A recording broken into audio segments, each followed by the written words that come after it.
Assalamualaikum warahmatullahi wabarakatuh. Om Swastiastu. Perkenalkan, nama saya Nika Deratna Dewi dengan NIT 21091520. Di sini saya akan memaparkan materi mengenai masalah yang sering dihadapi petugas AMC sehari-hari. Nah, ketika saya PKL di Bandara Balikpapan, masalah yang sering dihadapi petugas AMC sehari-hari itu biasanya terjadi karena beberapa faktor. Yang pertama karena faktor cuaca.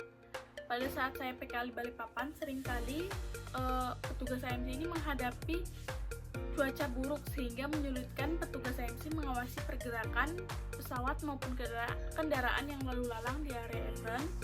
Karena ketika cuaca buruk seperti hujan lebat itu bisa menghambat visibilitas petugas AMC di area apron, sehingga hal ini dapat menyebabkan risiko kecelakaan maupun keterlambatan penerbangan. Nah, yang kedua biasanya karena kendala komunikasi dan koordinasi. Dalam kendala komunikasi biasanya karena suara dari HT yang kurang terdengar jelas. Biasanya tuh ketika petugas AMC berbicara di dalam HT, itu suaranya itu gresek-gresek seperti itu, sehingga ini bisa menyebabkan miskomunikasi antar petugas AMC maupun petugas-petugas lainnya. Kemudian yang ketiga dari segi teknologi. Pada saat saya PKL dari segi teknologi AMC biasanya mengalami kendala karena server down. Nah, di Bandara Balikpapan itu sendiri AMC menggunakan Inalix itu biasanya untuk melakukan plotting pesawat maupun mencatat block on dan block off. Nah, kendala yang dihadapi biasanya karena server yang down, seperti servernya ini lemot sehingga menyulitkan petugas untuk mencatat waktu block on dan block off itu secara real time. Biasanya juga petugas AMC di sana juga mengalami kendala yang biasanya tuh servernya itu refresh sendiri. Jadi ketika petugas AMC untuk melakukan block on itu tiba-tiba refresh seperti itu, sehingga ini menyebabkan kendala ketika melakukan tugasnya.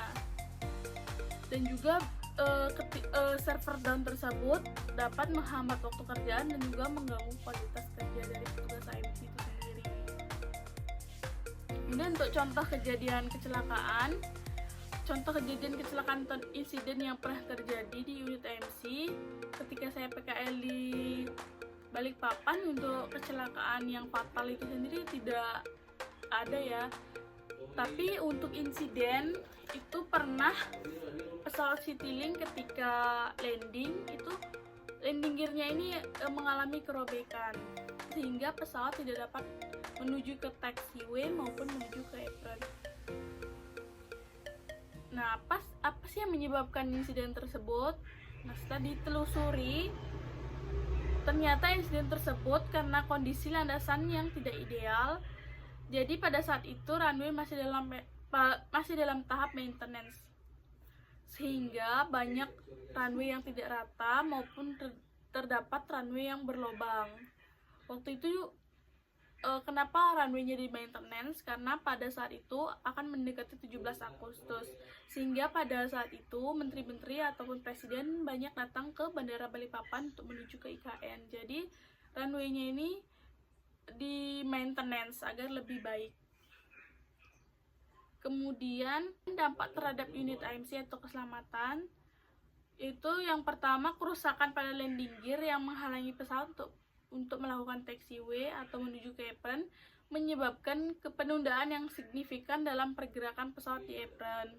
Hal ini mengganggu kelancaran alur pergerakan dan kendaraan ground handling, sehingga AMC harus mengkoordinasikan situasi darurat dan memastikan penanganan pesawat yang terhenti sesuai prosedur yang memerlukan waktu dan sumber daya yang ekstra.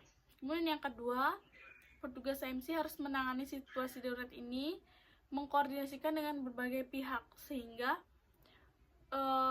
beban kerja AMC ini semakin meningkat yang bisa menyebabkan stres atau kelalaian dalam pengawasan area lain. Ketika terjadi kasus yang pesawat Citylink yang robek ini, jadi semuanya tertuju pada pesawat Citylink itu, sehingga menyebabkan kelalaian untuk memonitoring di area lain. Kemudian dampak terhadap keselamatan penumpang dan kru. Nah, meskipun pesawat sudah mendarat dengan aman, namun kerusakan pada landing gear bisa menimbulkan risiko keselamatan lebih lanjut bagi penumpang dan kru pesawat, terutama jika pesawat tidak dapat bergerak dan diharuskan berhenti di lokasi yang tidak aman, sehingga pesawat ini harus cepat-cepat dipindahkan karena penumpang dan kru bisa terancam keselamatannya jika pesawat tidak segera dipindahkan ke tempat yang aman untuk inspeksi atau evakuasi darurat. Selanjutnya itu solusi dengan teknologi yang cocok untuk mencegah insiden kerusakan landing gear adalah dengan sistem pemantauan kesehatan pesawat berbasis IoT dengan sensor cerdas. Nah, IoT ini tuh Internet of Things. Dengan cara kerjanya itu, sensor yang terpasang pada landing gear kemudian memantau kondisi seperti tekanan, suhu, dan getaran secara real time di landing gear tersebut. Kemudian data tersebut akan dikirim untuk memonitoring atau mendeteksi anomali kerusakan sebelum pesawat mendarat. Kemudian sistem akan memberikan peringatan dini kepada tim teknis dan unit AMC untuk mempersiapkan tindakan apa yang harus mereka lakukan ketika situasi tersebut terjadi. Kemudian manfaat dari sistem pemantauan kesehatan pesawat tersebut, yang pertama dengan deteksi dini kerusakan pada landing gear, kemudian peningkatan keselamatan penerbangan dengan peringatan dini, kemudian pengurangan downtime pesawat karena pemeliharaannya lebih cepat, kemudian koordinasi lebih baik antara AMC dan tim teknis di bandara. Nah, dengan sistem ini kerusakan pada landing gear bisa dideteksi lebih awal, mencegah insiden dan meningkatkan keselamatan penerbangan. Jadi sekian pemaparan materi saya. Jika terdapat kesalahan kata yang disengaja maupun tidak disengaja, saya mohon maaf. Wassalamualaikum warahmatullahi wabarakatuh.